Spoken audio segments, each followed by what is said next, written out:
शिवानी ने बगीचे से वापस अंदर आने के बाद दो अजनबी लोगों को वहां देखा तो थोड़ा चौंक गई। फिर संदीप मल्होत्रा का चेहरा देखकर समझ गई कि यह शिव के पिता होंगे और निश्चित रूप से यह महिला शिव की माँ होगी। वैसे तो उसके मन की उदासी अब भय का रूप ले चुकी थी। फिर भी शिवानी धीरे धीरे चलकर उनके पास गई और झुककर पहले शिव के पिता के फिर माँ के पैर छुए। शिव की माँ ने मुस्कुराते हुए उसे उठाकर सोफे पर अपने बगल बैठा लिया। सुमिता मल्होत्रा। हाँ, सच बहुत खूबसूरत हो। क्या नाम है आपका? शिवानी। शिवानी शर्मा। मेरा मतलब है शिवानी मल्होत्रा। सुमिता जी, आप क्या कर रहे हो इस समय? शिवानी जी, वो मैं मिस्टर मल्होत्रा की असिस्टेंट हूँ और इकोनॉमिक्स में पीजी कर रही हूँ, कॉरस्पॉन्डेंस से। सुमिता जी, आपके पापा का क्या नाम है? वो क्या करते हैं? शिवानी जी, रजनीश शर्मा है पापा का नाम। और वो फिलहाल वो सिर्फ जो कब से उनकी बातचीत रोकना चाह रहा था, वो शिवानी की पूरी बात होने से पहले ही बीच में बोल पड़ा।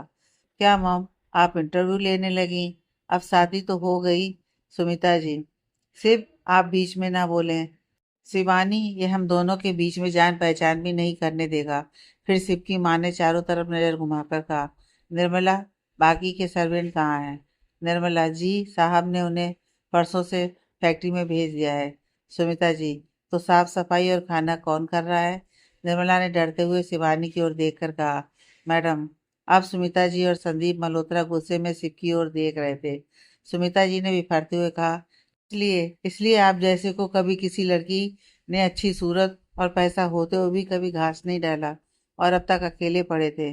मुझे समझ में नहीं आता शिवानी, आपने इसमें क्या देखा? सिर्फ गुस्से में उठकर वहां से जाने लगा। सुमिता ने फिर कहा, मुंह क्यों छुपा रहे हो? इतनी नाजुक सी लड़की को बीवी के नाम पर परेशान कर रहे हैं। शिवानी हैरान थी, क्या हो रहा है यहाँ? शिव ने उसी समय कॉल कर सभी सर्वेंट को घर बुला लिया। सुमिता ने नया आदेश देते हुए कहा, कल ही आप दोनों की रिसेप्शन पार्टी है और जल्दी से नीरज को बुलाओ, अभी के अभी। शिव ने कहा, नीरज कल सुबह तक 7 बजे तक आ जाएगा। वो अभी जोधपुर में है। सुमिता, इवेंट ऑर्गेनाइजर को कॉल करें। कल की पार्टी में कोई कमी नहीं होनी चाहिए। कल पूरे शहर को पता चलना चाहिए सिर्फ मल्होत्रा की शादी के बारे में। शिवानी, जो अब तक मूक दर्शक बनी थी, उसे घबराहट महसूस होने लगी। उसकी आंखें डर से फैल गईं।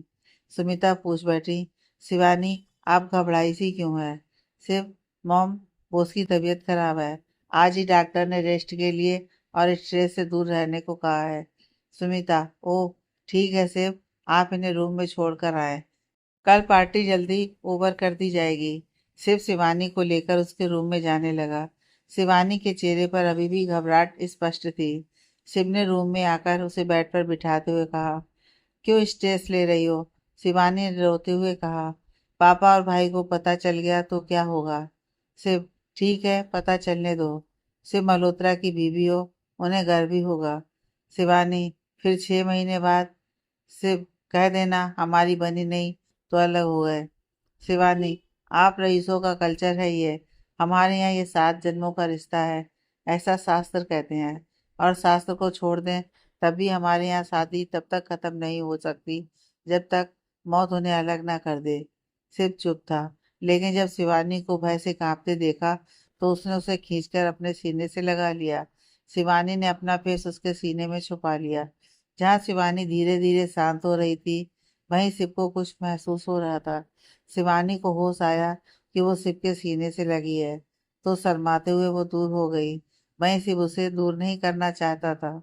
शिवानी को सिर झुकाकर यहाँ वहां नजरें फेरते देख शिव के चेहरे पर एक अनचाही मुस्कान फैल गई। शिवानी अपना चेहरा फेर कर खड़ी हो गई। उसकी पीठ शिव की ओर थी। शिव ने उसके करीब आकर धीरे से कहा, मैं पूरी कोशिश करूंगा कि नितिन और तुम्हारे बाकी परिवार वालों को ना पता चले कुछ भी। रात को 8 बजे उनके दरवाजे पर दस्तक हुई। शिव ने कहा, कौन? बाहर से निर्मला की आवाज आई, जी, निर्मला। नीचे मैडम ने डिनर के लिए आने को कहा है। शिव ने कहा, ठीक है आंटी, हम अभी आते हैं। शिवानी और शिव नीचे हॉल में पहुंच गए। मिस्टर संदीप मल्होत्रा और मिसेस सुमिता मल्होत्रा पहले से डाइनिंग टेबल पर बैठे हुए थे। शिव जाकर उनके साथ बैठ गया।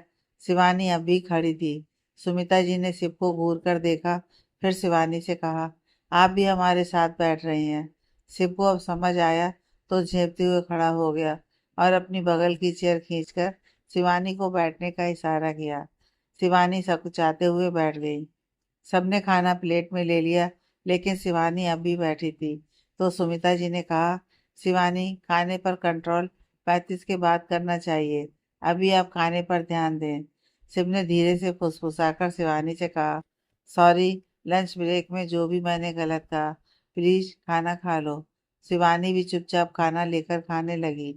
खाने के बाद सुमिता जी ने शिवानी से पूछा, आपको शिव ने कुछ ज्वेलरी दी या नहीं? शिवानी ने कहा, जी दी थी, बहुत सारी दी थी। शादी वाले दिन कबर्ड में मैंने रख दिया है उन्हें। ये मंगलसूत्र पहना है मैंने। सुमिता जी ने कहा, पैर में क्या पहना है? शिवानी ने कहा, जी पायजेब भारी थी तो निकाल कर रख दिया। सुमिता जी ने एक जोड़ी पायल निकाली और शिव को देते हुए कहा, पहनाओ इसे इनके पैर में। शिव हैरानी से अपनी माँ को देखने लगा तो सुमिता जी ने आंख दिखा दी। शिवानी ने जल्दी से कहा, मैं खुद पहन लूंगी। सुमिता जी, क्यों? अब शिवानी से कुछ कहा नहीं गया। शिव ने शिवानी का हाथ पकड़ा और उसे सोफे की ओर ले गया। सोफे पर बैठाकर खुद उसके पैर के पास बैठ गया और उसके पैर में पायल पहनाने लगा। शिवानी ने देखा कि संदीप जी और सुमिता जी उन्हीं को देख रहे हैं, तो उसने चुपचाप नजर नीची कर ली। सुमिता जी उसे शर्माते देख मुस्कुरा उठी। शिव और शिवानी अपने रूम में आ गए। शिवानी मन ही मन बेचैन थी। उसे समझ में नहीं आ रहा था कि क्या हो रहा है उसे। अगली सुबह शिवानी ऑफिस के लिए तैयार हो गई तो शिव ने कहा, आज तुम घर पर रेस्ट कर रही हो। इस पर शिवानी ने कहा, ठीक है, मैं पापा को देख आती हूँ आज। शिव ने चिढ़कर कहा, मैंने रेस्ट के लिए कहा है, साथ लेकर घूमने को नहीं। शिवानी ने कहा, मैंने पापा को देखा नहीं है काफी समय से। उनका इलाज भी एश्योर करना चाह रही थी मैं। शिव, उनका ट्रीटमेंट शुरू हो चुका है और वीडियो कॉल पर कल दिखा भी दूंगा। जब तक पापा और मॉम यहाँ हैं, तुम सिर्फ इधर ही ध्यान दो। कल डॉक्टर ने तुम्हें रेस्ट के लिए कहा था, इसलिए कह रहा हूँ, घर पर रहो। शिवानी ने कहा, ठीक है, अगर आप कह रहे हैं तो मैं रेस्ट करती हूँ। शिव ऑफिस चला गया। शिवानी घर पर ही थी। नीरज जोधपुर से लौट आया था। शिव ने उससे कहा, शाम को रिसेप्शन है मेरी और शिवानी की शादी की, और तुम सब अरेंजमेंट देख लेना। शिवानी और शिव की शादी के बारे में सुनकर नीरज को न सिर्फ शौक लगा, बल्कि अब वो रोना चाह रहा था। शिव उसके चेहरे पर आए भाव देखकर उसके अंदर क्या चल रहा है सब समझ रहा था। नीरज ऐसे तो शिव के किसी भी किए पर सवाल नहीं उठाता था, मगर शिवानी उसका पहला प्यार थी और शिव ने उसे ही छीन लिया था। नीरज ने शिव से कहा, सर, मैंने उसी स्कूल में पढ़ाई की जहां आप पढ़े थे, जिस कॉलेज में पढ़े, मेरा वहीं मेरा भी एडमिशन हुआ। कपड़े जूते हर चीज़ आपने दी, यहाँ तक कि नौकरी भी दी। फिर आज आपने उसे ही छीन लिया जिससे मुझे प्यार हुआ। क्यों? नीरज की आंखें दुख से लाल हो चुकी थी। शिव ने व्यंग से कहा, क्या वो तुम्हें प्यार करती है? नीरज ने भर्राई आवाज में कहा, नहीं करती है, मगर आने वाले समय में हमारी दोस्ती प्यार में बदल तो सकती थी। शिव ने सीरियस टोन में कहा, सीधी सी बात है, वो तुमसे प्यार नहीं करती है, फिर भी उस लड़की की वजह से मुझसे सवाल कर रहे हो। यह सब लड़कियां चीप और लालची होती हैं, इन्हें सिर्फ पैसा चाहिए। देखो, मैंने पैसे दिए और बन गई ये मेरी बीवी। नीरज, ओ, सब मेरी वजह से ही हुआ। उसको अपने पापा और अपना घर बचाने के लिए पैसा चाहिए था, तो आपने उसकी मजबूरी का ऐसे फायदा उठाया, और वो अब तक नहीं जानती होगी कि वो थप्पड़ के हिसाब दे रही है। शिव ने कुटिलता से मुस्कुराते हुए कहा, बहुत अच्छे से जानते हो मुझे, इसलिए तुम मेरे साथ हो। अभी जाओ, अरेंजमेंट देखो जाकर। नीरज भीगी आंखों के साथ वहां से निकल गया। शाम को शिव घर आया। उसे सुमिता जी के कमरे से हंसी की आवाजें सुनाई दी, तो शिव उधर ही घूम गया। उसने देखा शिवानी सुमिता जी और संदीप जी साथ बातें कर रहे हैं, साथ ही हंसे जा रही थी। इस वक्त वो हंसती हुई बहुत खूबसूरत लग रही थी।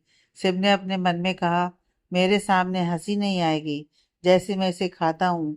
वो सुमिता जी के कमरे में गया और उनके गोद में सिर रखकर लेट गया। शिवानी को समझ आ गया कि शिव यहाँ क्यों लेटा है। उसने मन में कहा, माँ की गोद में सिर रखने के बहाने पूरे बेड में टांग फैलाकर मुझे यहाँ से भगाने आया है। वो चुपचाप उठकर अपने रूम में चली गई। जैसे ही शिवानी अपने रूम में गई, शिव उसके पीछे पीछे उसके रूम में आ गया। शिव ने उसे एक पैकेट देते हुए कहा, यह ड्रेस लेकर आया हूँ, तुम आज की पार्टी में यही पहन रही हो। शिवानी ने पैकेट ले लिया। शिव किसी काम से बाहर चला गया। उसी समय नीरज मल्होत्रा मेंशन आ गया। उसने सुमिता जी और संदीप जी के पैर छुए और उनसे कुछ देर बात करने लगा। वहीं ऊपर अपने रूम में शिवानी ने जब ड्रेस खोलकर चेक किया, ये एक ऑफ शोल्डर ब्लैक कलर का गाउन था, जिस पर गहरे गुलाबी रंग का वो कमर के साइड में लगा था। शिवानी ने पहना तो वो लग तो बहुत खूबसूरत रही थी, मगर क्योंकि वो इतने खुले कपड़े पहनने की आदी नहीं थी, इसी वजह से उसे खुद को देखकर शर्म महसूस होने लगी। उसने ड्रेस चेंज कर सुमिता जी से बात करने के बारे में सोचने लगी। शिवानी नीचे सुमिता जी के पास ड्रेस लेकर पहुंची तो वहां वो नीरज को देखकर रो देना चाहती थी कि जरूरत ने उसे शिव की बीवी बना दिया। पता नहीं नीरज क्या सोचेगा उसके बारे में। उसने पूछा, नीरज, आप जोधपुर से कब आए? नीरज, जो कि शिवानी को देखकर रो देना चाहता था, उसने खुद पर काबू करते हुए कहा, बस आज सुबह। सुमिता जी ने कहा, आज अपनी भाभी को क्या गिफ्ट दोगे?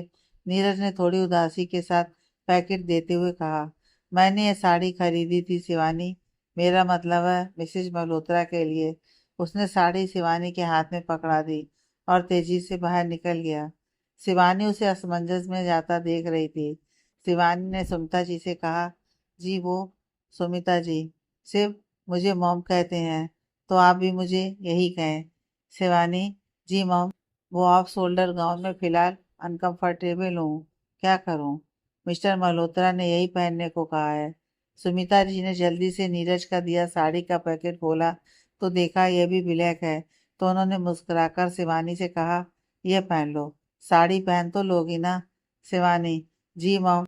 शिवानी ने अपने रूम में आकर शावर लेने के बाद साड़ी पहन ली। फिर सुमिता जी के बुलाने पर उनके रूम में मैचिंग के लिए चूड़ी और बिंदी लेने चली गई। शिव अपने रूम में आया और शावर लेकर ब्लैक टैक्सीडो पहनकर तैयार हो गया। गहरे गुलाबी रंग का हैक जीप उसने पॉकेट में सेट किया हुआ था। बालों को जेल से सेट किया था। वो तैयार होकर नीचे हॉल में आया। तब तक शिवानी अपने रूम में वापस आ गई और गहरे गुलाबी रंग की चूड़ी पहन ली। फिर उसने आंखों में काजल और होठों पर गहरे गुलाबी रंग की लिपस्टिक सजा ली। सुंदर तो पहले से थी, फिर आज वो कहर लग रही थी। शिव ने निर्मला से कहकर शिवानी को नीचे आने को कहा। शिवानी जब सीढ़ी से नीचे उतर रही थी तो उसे देखते ही शिव का मुंह खुला का खुला रह गया। शिवानी की आवाज़ देने पर उसे होश आया कि वो घूर रहा है उसे। उसने होश संभालते हुए कहा, गाउन क्यों नहीं पहना? शिवानी ने कहा, वो अभी हमें ऑफ शोल्डर पहनने की आदत नहीं है, इसलिए ये नीरज की लाई साड़ी पहन ली हमने। शिव को अब गुस्सा आने लगा था। उसने शिवानी के करीब आकर कहा, तो साड़ी पहनकर मुझे रिझा रही हो, और अगर मुझे नहीं तो किसे? नीरज को? शिवानी को गुस्सा आ गया। उसने कहा, आपने जब मुझे शादी के लिए कहा था तब तो मैंने कोई साड़ी नहीं पहनी थी आपके सामने, तो आप कैसे रीझे थे? शिवानी गुस्से में ऊपर रूम की ओर जाने के लिए मुड़ी ही थी कि शिव ने कमर पकड़कर अपने नज़दीक खींच लिया और बाहर की ओर निकलते हुए उसने कहा, लेट मत करो, जल्दी चलो। दोनों लोग जब पार्टी में पहुंचे तो हर किसी की नज़र शिवानी पर ठहर गई। शिवानी ने चेहरे पर बनावटी मुस्कान सजाकर रखी थी, हालांकि अंदर से वो परेशान थी, क्योंकि सिर्फ कभी उसके कंधे पर हाथ रखता तो कभी उसकी कमर पर। हर कोई उन्हें बधाई देकर जा रहा था। साथ ही लोग शिवानी की खूबसूरती की तारीफ भी कर रहे थे। पार्टी में वे लोग भी मौजूद थे जिनके सामने शिवानी ने टेंडर के लिए प्रेजेंटेशन दी थी। वे सब कहते नहीं चूक रहे थे कि ये जोड़ी वाकई बेहतरीन है। नील अरोड़ा ने आज जब शिव की पत्नी के रूप में शिवानी को देखा तो थोड़ा चौंक गया। नील ने सबके सामने कहा, मिस्टर मल्होत्रा, आप तो बहुत फास्ट निकले। वैसे मिसेज मल्होत्रा, शिव इतने रोमांटिक तो नहीं, आपने कैसे हाँ की शादी के लिए? शिवानी नील की बात सुनकर झुंझला गई। उसके दिमाग में एक दिन पहले की सुबह की घटना एकदम से घूम गई, जब शिव ने शिवानी को जबरदस्ती किस किया था। गुस्सा उसे बहुत आ रहा था, मगर वो नील को कोई जवाब नहीं देना चाहती थी। नीरज ने शिव को एक किनारे खड़े होकर वेटर्स को निर्देश देते देखा और फिर उसकी नज़र शिवानी की साड़ी पर पड़ी। उसे अब नीरज पर फिर से गुस्सा आने लगा। वो शिवानी को जानबूझकर उसी तरफ लेकर गया जहां नीरज खड़ा था। नीरज की तरफ पीट करके शिव ने शिवानी को पीछे से बाहों में जकड़ लिया। शिवानी कसमसाती रही, मगर शिव की ताकत के आगे उसका जोर नहीं चला। शिव ने शिवानी के गालों पर अपने गाल रखकर नीरज को सुनाकर कहा, शिवानी, अच्छा हुआ ये साड़ी पहनी है तुमने, बहुत खूबसूरत लग रही हो। शिवानी ने बहुत धीरे से रुआंसी होकर कहा, प्लीज मिस्टर मल्होत्रा, जाने दीजिए हमें। नीरज की नज़र अचानक शिव और शिवानी पर पड़ी तो हैरान भी था, और अब उसे शिव और शिवानी की नज़दीकियों पर गुस्सा भी आने लगा। वो वहां से निकलकर बाहर चला गया। उसने बिल्कुल भी नहीं सोचा था कि शिव कभी शिवानी को छूने की कोशिश कर सकता है, मगर आज उसके दिल के 100 टुकड़े हुए थे। उसने सोच लिया था कि शिवानी की बेहतरी के लिए वो उनसे दूर, यहाँ तक कि इस शहर से दूर चला जाएगा। पार्टी के दौरान शिव ने थोड़ी ड्रिंक कर ली थी, हालांकि उसे नशा बहुत जरा सा ही हुआ था, मगर शिवानी को यह ज्यादा लग रहा था और भयभीत कर रहा था। घर आकर शिव अभी हॉल में ही बैठा था, जबकि शिवानी अपने रूम में चली गई। वो बाथरूम में जाकर अपनी साड़ी चेंज कर रही थी कि शिव भी रूम में आ गया। शिव ने जाने क्या सोचकर शिवानी के बाथरूम का दरवाजा खोल दिया। शिवानी, जो पीट किए खड़ी थी, शिव की आहट पर घूम गई और खुद को ढकते हुए हड़बड़ाहट में बोली, मिस्टर मल्होत्रा, आप होश में नहीं है, प्लीज बाहर जाइए। शिव ने शिवानी को घबराते देखा तो उसे ध्यान आया कि यह रूम पिछले 3 दिन से शिवानी का है और उसने स्टडी रूम को बेडरूम बना रखा है। वो बाहर निकल गया। वो अपने रूम में आदत के मुताबिक नेकर डालकर लेट गया। शिवानी भी चेंज करके अपने बेड पर लेट गई थी। शिव जहाँ ये सोचकर हैरान था कि वो बार बार शिवानी को छूने की कोशिश कर रहा था, शिवानी का कोमल स्पर्श उसके जहन से निकल ही नहीं रहा था। वही शिवानी भी अब शिव के स्पर्श और खुशबू को याद कर शर्मा रही थी, फिर भले ही वो स्पर्श उसे तकलीफ देने के लिए किया गया हो। मल्होत्रा मैंसन में शिवानी सुबह के समय सुमिता जी और संदीप जी के साथ नाश्ते के लिए बैठ गई थी। सभी शिव का इंतजार कर रहे थे। एक दिन पहले की पार्टी के बारे में वो तीनों बात कर रहे थे। तभी शिवानी ने पूछा, मम, दादाजी और दादी जी कल की पार्टी में क्यों नहीं आए? संदीप जी बोले, शिव बहुत छोटा था जब वे लोग कार एक्सीडेंट में गुजर गए थे। शिवानी को सुनते ही शौक लगा कि शिव के दादा दादी हैं ही नहीं। वो मन ही मन सोचने लगी, शिव ने पैसे देने के लिए शादी का प्रपोजल रखा था, जबकि वो बिना शादी के उधार भी दे सकते थे। उन्होंने कहा था कि उनकी शादी कंपनी का सीईओ उनके कजिन को बना देगी अगर वो शादी नहीं करेंगे तो ये सब एक झूठ था। शिवानी ने अपनी धड़कनों को काबू करते हुए सीढ़ी से उतरते शिव की ओर देखा। उसके दिल में दर्द हो रहा था। उसने अब शिव के सामने ही संदीप जी से कहा, मिस्टर मल्होत्रा का कोई कजिन भी नहीं था कल की पार्टी में? संदीप जी ने कहा, मेरा कोई भाई ही नहीं है तो शिव का कोई कजिन कहाँ से होगा? शिव ने संदीप जी को जब ये कहते सुना तो उसके चेहरे के भाव गंभीर हो चुके थे। वो शिवानी की ओर देख रहा था। उसे अब अच्छा नहीं लग रहा था कि शिवानी उसका सच जान गई। शिव ने अपने मन को समझाते हुए कहा, क्या फर्क पड़ता है, मैंने उससे शादी सिर्फ सबक सिखाने के लिए ही तो की थी। शिवानी अब शिव को देख रही थी और सोचे जा रही थी, मैंने किस फरेबी इंसान पर भरोसा कर बैठी थी। इन्होंने मुझसे उस थप्पड़ का बदला लेने के लिए ये सब किया जिसके लिए ये खुद जिम्मेदार थे। मेरा कसूर था सिर्फ यह कि मैं एक लड़की हूँ और मैंने रिएक्ट किया था इनके छूने पर। सिर्फ जब टेबल पर आया तो शिवानी उठकर जाने लगी। सुमिता जी ने पूछा, कहाँ जा रही हो ब्रेकफास्ट छोड़कर? शिवानी ने कहा, सॉरी मम, मुझे एसिडिटी हुई है। दरअसल कल पार्टी में खाना ज़्यादा हो गया था। शिवानी अपने रूम में चली गई। उसने किसी से कुछ नहीं कहा, हालांकि शिव को उसके चेहरे के भाव से पता चल गया था कि वो शिव के प्रति नाराजगी को खाने पर उतार रही है। शिव ने ब्रेकफास्ट खत्म किया और सैंडविच और दूध लेकर शिवानी के रूम की ओर बढ़ गया। शिवानी ने तकिए में मुंह धंसाकर रखा हुआ था। शिव की आवाज़ देने से भी उसने पलटकर नहीं देखा। शिव ने नाश्ते की ट्रे टेबल पर रखा और शिवानी का हाथ एकदम से खींच लिया।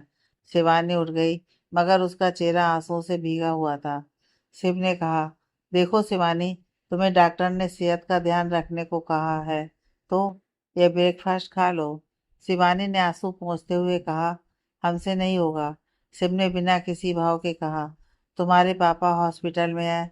शिवानी ने एकदम से गुस्से में शिव को देखते हुए नाश्ते की ट्रे हाथ में ले ली। फिर भर्राई आवाज में कहने लगी, मैं तो भूल गई थी कि आप कुछ भी कर सकते हैं मेरे पापा के साथ। शिव अब हैरान हो चुका था कि शिवानी ने उसे गलत समझ लिया और इसका जिम्मेदार वो खुद था। वो उठकर बाहर आ गया। शिव नीचे आया तो संदीप जी ने उससे कहा, उन्हें मुंबई जाना है, वहाँ कुछ जरूरी काम है, तो वे दोनों शाम को निकल रहे हैं। शिव ने कहा, ठीक है, फिर शाम को मैं जल्दी घर आता हूँ। शिव ऑफिस के लिए निकल चुका था।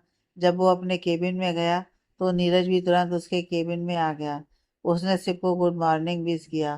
प्यून काफी शिव के सामने टेबल पर रखकर चला गया। नीरज ने शिव के सामने रेजिग्नेशन लेटर रख दिया। शिव एकदम से हैरान हो गया।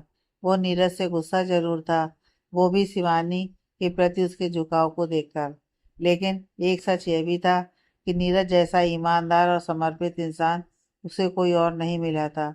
फिर सच तो यह भी था कि शिव भले ही उससे उम्र में बड़ा था, मगर शिव को सबसे ज्यादा उसने समझा था। शिव उठकर खड़ा हो गया और उसे धक्का मारकर दीवार से सटा दिया और कॉलर पकड़कर बोला, साले, एक लड़की के लिए मुझे छोड़कर जाएगा, जो कि अब मेरी बीवी है। नीरज ने उसकी तरफ देखते हुए कहा, मैं खुद के लिए जाना चाहता हूँ, और बीवी को बीवी बनाकर रखते तो मुझे कोई दिक्कत नहीं थी, मगर वो परेशान थी कल सिर्फ आपकी वजह से। शिव का दिल दर्द से भर चुका था और उसकी आंखों में दर्द की लाली उतर आई थी। उसने कहा, सही कह रहे हो, मैं बहुत बुरा हूँ, बहुत परेशान कर रहा हूँ उसे। नील उससे फ्लर्टिंग की कोशिश कर रहा था। जब मैंने सिर्फ प्रोटेक्ट करने के लिए उसे छुआ था, उसने मुझे थप्पड़ ही मार दिया। आज मैं उसे ब्रेकफास्ट खिला रहा था ताकि वो अपने बीमार पिता को संभालने लायक हो जाए, लेकिन उसे लगता है कि मैं धमकी दे रहा हूँ उसके बाप की जान की। और तुम मेरी बीबी को गिफ्ट ला कर दोगे तो मैं खुश होऊंगा कि अच्छा है। तुम जाओ, एक दिन सब छोड़ देना मुझे, मैं अकेला ही रहने के काबिल हूँ। नीरज ने सांस खींचकर कहा, ठीक है, नहीं जाऊंगा, शिवानी से भी दूर रहूंगा, जैसा चाहे रखिए, मगर प्लीज उसे सताइए मत। नीरज वहां से निकलकर अपने केबिन में जाकर बैठ गया। शिव काफी देर तक रूम में बैठा था। उसने आज की मीटिंग कैंसिल कर दी थी। शाम को मिसेस सुमिता मल्होत्रा और मिस्टर संदीप मल्होत्रा जा चुके थे। उनके जाने के बाद शिव शिवानी को लेकर हॉस्पिटल गया, जहां रजनीश शर्मा का इलाज चल रहा था। शिवानी ने देखा कि रजनीश को प्राइवेट रूम में रखा गया है। उनकी चिकित्सीय व्यवस्था बेहतरीन थी, जो कि शिवानी कभी सोच भी नहीं सकती थी। शिवानी की सौतेली माँ वहीं पर थी। शिवानी को देखकर वो उसके गले लग गई और बोली, शिवानी, आपके बॉस बहुत अच्छे हैं, जिन्होंने खुद के हॉस्पिटल में शर्मा जी के इलाज की पूरी व्यवस्था कर दी। शिवानी ने कहा, बस आप खुश रहो, और मेरा भाई या बहन जो भी है उसका ध्यान रखो। ये पैसे रख लो, फ्रूट और दूध अच्छे से लेना, और एक मैड हायर कर लो घर के लिए। संगीता ने कहा, लेकिन शिवानी, आपकी अभी जॉब लगी है, इतना पैसा? शिवानी ने उदास होकर कहा, मेरे बॉस दयालु हैं, वो मेरी काबिलियत से खुश हैं। मेरी प्रेजेंटेशन की वजह से उन्हें बड़ा टेंडर मिला है, तो ये मदद उनके लिए छोटी बात है। संगीता खुश थी। शिवानी वहां से निकल गई। शिव ने उसे बाहर आते देखा तो खुद कार का दरवाजा खोलकर खड़ा हो गया। शिवानी बैठ गई। शिव ड्राइविंग सीट पर था। थोड़ी देर की चुप्पी के बाद शिवानी ने कहा, थैंक यू मिस्टर मल्होत्रा। अगले दिन शिवानी ऑफिस जाना चाहती थी, लेकिन शिव ने उसे यह कहकर मना कर दिया कि नीरज संभाल रहा है, आप अपनी पढ़ाई पर ध्यान दें। अगर कोई ज़रूरत होगी तो ऑफिस बुला लिया जाएगा। उसी समय शिवानी का फ़ोन बजा। उठाकर देखा तो यह नितिन की कॉल थी। उधर से नितिन ने कहा, दी, कल आ रहा हूँ। शिवानी के माथे पर पसीने की बूंदें उभरने लगी थी। उसने कहा, नितिन, मैं 1 महीने के लिए चंडीगढ़ जा रही हूँ, अभी निकलना होगा। चाबी आप मेरे ऑफिस आकर ले लीजिएगा। बंसल अंकल ने वो मकान नहीं बेचा, तो आप वहीं चले जाना। नितिन, दी, वैसे तो आपको बहुत मिस कर रहा हूँ। कोई नहीं, आप आराम से जाओ। शिवानी अपने भाई से झूठ बोलकर खुश नहीं थी, शिव से उसकी उदासी देखी नहीं जा रही थी। उसने सोच लिया कि अब शिवानी को वो परेशान नहीं करेगा। नितिन वापस आ गया और उसने शिवानी के ऑफिस से घर की चाबी ले ली। शिवानी घर बैठकर अपनी पढ़ाई कर रही थी। हालांकि घर पर कोई काम न होने से वो बोर हो रही थी। अब वो सुबह जल्दी उठकर शिव के लिए ब्रेकफास्ट बना देती थी। रात का डिनर भी वो खुद बनाती थी। शिव ने एक दो बार कहा कि वो परेशान ना हो, मगर शिवानी कुछ अगर नहीं करती तो ज़्यादा परेशान हो जाती। यहाँ तक कि शिव के जाने के बाद सर्वेंट सफाई करके चले जाते थे, मगर शिवानी शिव के कपड़े की अलमीरा और सामान खुद अरेंज कर रही थी। शिव कुछ दिनों के लिए चेन्नई गया। यहाँ शिवानी अकेली थी। अब उसे शाम को शिव का इंतजार करने की आदत हो गई थी। शिवानी को शिव की अनुपस्थिति खल रही थी। वो मनी मन महसूस करने लगी थी कि शिव के बिना जिंदगी कैसे कटेगी। अब वो कर भी क्या सकती थी। शिव ने उसे अपनी जिंदगी में सिर्फ 6 महीने के लिए शामिल किया था। नितिन से शिवानी ने कई बार झूठ बोल दिए थे। अब की बार उसने जोधपुर की मीटिंग का बहाना लिया था। वीडियो कॉल पर भी वो नितिन से अपने रूम में बैठकर बात करती थी। तो नितिन को यह नहीं समझ आया कि एग्जैक्टली वो कहाँ है। करवा चौथ के दिन बाजार में भीड़ हो रही थी। शिवानी ने शिव से कहा, कल करवा चौथ है, मुझे कुछ सामान चाहिए था। शिव ने कहा, कागजी रिश्तों के लिए अपनी देह मत जलाओ।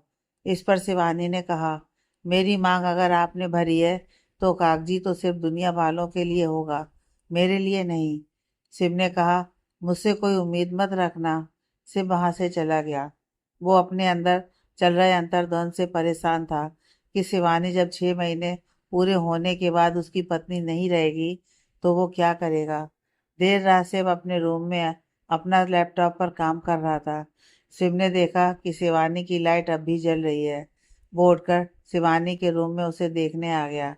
शिवानी ने अपने बाएं हाथ में बहुत प्यारी सी मेहंदी लगाई थी और अब वो परेशान थी दाहिने हाथ में लगाने के लिए। शिव को भी पता नहीं क्या सूझा। उसने कहा, लाओ मैं कर देता हूँ। शिवानी ने हंसते हुए कहा, मेहंदी का कोन पकड़ना आता है आपको? शिव ने मुस्कुराते हुए कहा, क्यों, मैं अभी करके दिखाता हूँ। बोलो क्या बनाना है? एक आम बना देता हूँ। शिवानी की हंसी छूट गई। शिव शिवानी को हंसते देख उसके चेहरे में ही खो गया।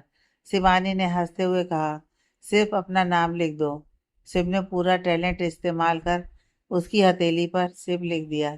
शिवानी ने अब हंसते हुए कहा, एक छोटू सा हार्ट बना दो। शिव भी शिवानी की हंसी में खोया हुआ था। उसने बना दिया। शिवानी खुश थी और अब उसकी आंखों में खुशी के मोती झिलमिला उठे। शिव ने पूछा, क्या हुआ? शिवानी बस दो आंखें एक साथ ब्लिंक की। तो शिव ने शिवानी की हथेली को देखा तो उसे समझ आया कि हंसी हंसी में उसने क्या किया। वो बिना कुछ कहे वहां से उठकर चला गया। शिव अपने रूम में जाकर थोड़ी देर तक शिवानी के बारे में सोचता रहा, फिर सो गया। शिवानी भी सो गई। अगली सुबह शिव तैयार होकर ऑफिस चला गया। शिवानी ने दिन भर सर्वेंट्स की मदद से शाम की पूजा की तैयारी कर रही थी। पूरे छत की धुलाई करवाकर अच्छी तरह से डेकोरेट करवाया था।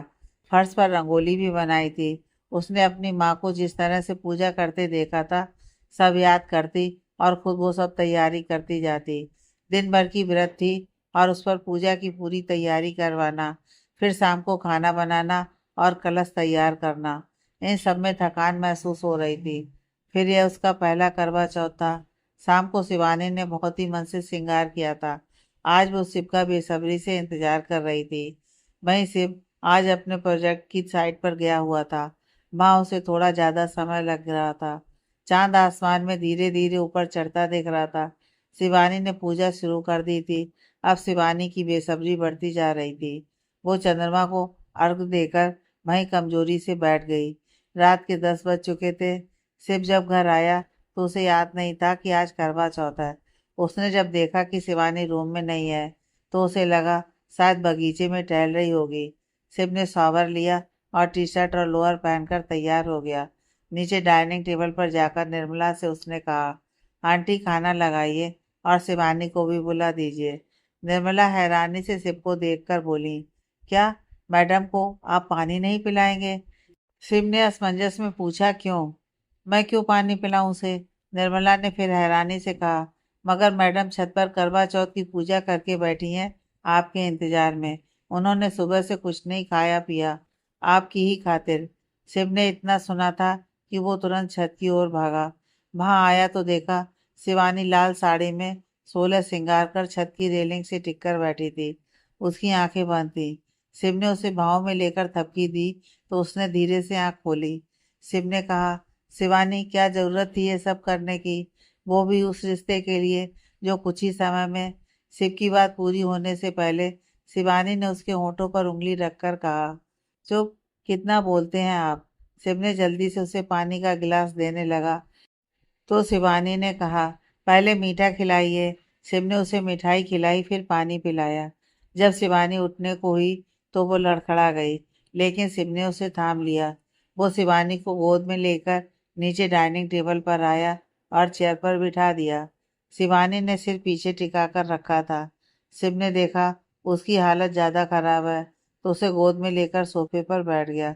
निर्मला ने खाने की प्लेट उनके सामने टेबल पर रख दी। शिव अपने हाथ से शिवानी को खाना खिला रहा था।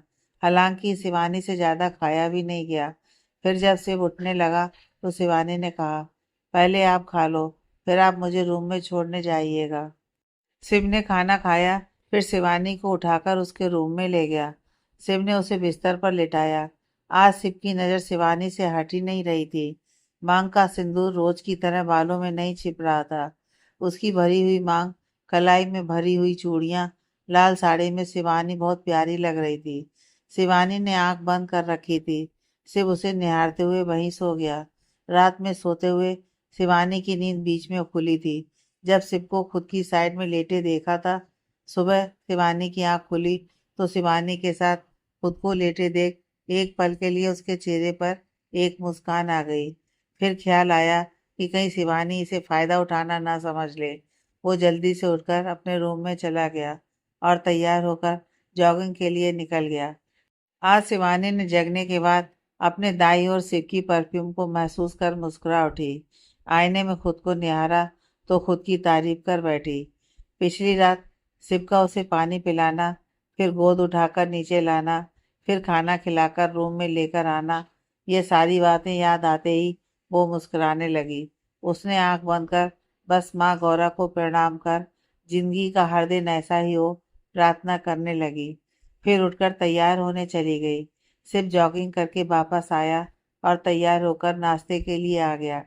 शिवानी जब उसे ब्रेकफास्ट सर्व कर रही थी तो शिव ने कहा, शिवानी, तुम्हें परेशान होने की जरूरत नहीं है, बैठो नाश्ता करो। शिवानी के चेहरे पर मुस्कान फैल गई। दिन पहले की अपेक्षा अब ठीक ठाक गुजर रहे थे। शिवानी ने मान लिया था कि अब अपने दिल में शिव की जगह वो किसी और को नहीं दे पाएगी। उसे एहसास हो चुका था कि वो शिव से बहुत प्यार करती है, मगर शायद शिव को अभी भी इस बात का एहसास होने में वक्त लगना था। इसी बीच शिव को जयपुर जाना पड़ा। शिवानी उसके जाने के बाद अकेलापन महसूस कर रही थी, तो उसने मांग का सिंदूर बालों में ढककर वो अपने भाई नितिन के पास वापस चली गई। नितिन को उसने पता नहीं चलने दिया कि उसकी शादी हुई है या वो जॉब नहीं कर रही है। नितिन दिन भर कॉलेज में ही रहता था, शाम को ही घर आता था। रजनीश शर्मा अब घर आ चुके थे। शिवानी बीच बीच में अपने पिता से भी मिलने चली जाती थी। साथ ही संगीता को भी जरूरत के लिए पैसे देकर आती थी। बीतता हुआ एक एक दिन शिव और शिवानी दोनों की टेंशन बढ़ा रहा था। शिवानी वक्त को रुक जाने की प्रार्थना कर रही थी, वहीं शिव अब कॉन्ट्रैक्ट के खत्म होने को लेकर खुद परेशान था। शिव जब जयपुर से वापस लौटा तो शिवानी घर पर नहीं थी। शिव का दिल धक से रह गया, इस ख्याल से कि शिवानी कहीं छोड़कर चली तो नहीं गई, जबकि कॉन्ट्रैक्ट में अभी भी 2 दिन बचे थे। उसने शिवानी को कॉल किया। शिवानी ने कॉल उठाया तो शिव ने कहा, शिवानी कहाँ हो। शिवानी ने कहा, जी वो मैं नितिन के पास हूँ, आप कब आ रहे हैं वापस। शिव ने सांस छोड़ते हुए कहा, मैं आ चुका हूँ। शिवानी ने घबराते हुए कहा, सॉरी मिस्टर मल्होत्रा, मैं जल्दी मल्होत्रा मेंशन पहुंच जाऊंगी। शिव ने उससे कहा, रुको, वहीं मेरा वेट करो, मैं आ रहा हूँ। थोड़ी ही देर में शिव शिवानी को लेने पहुंच चुका था। शिवानी ने बाहर आकर दरवाजा लॉक किया और शिव के साथ कार में बैठ गई। शिव ने कार मल्होत्रा मेंशन की ओर ले ली थी। शिवानी ने नितिन को कॉल करके कहा, नितिन मैं जयपुर जा रही हूँ, लौट कर मिलती हूँ। उधर से नितिन ने कहा, ठीक है दी, आप आराम से जाओ। शिवानी झूठ बोलते हुए एक बार फिर उदास हो चुकी थी। आगे की कहानी नेक्स्ट पार्ट में।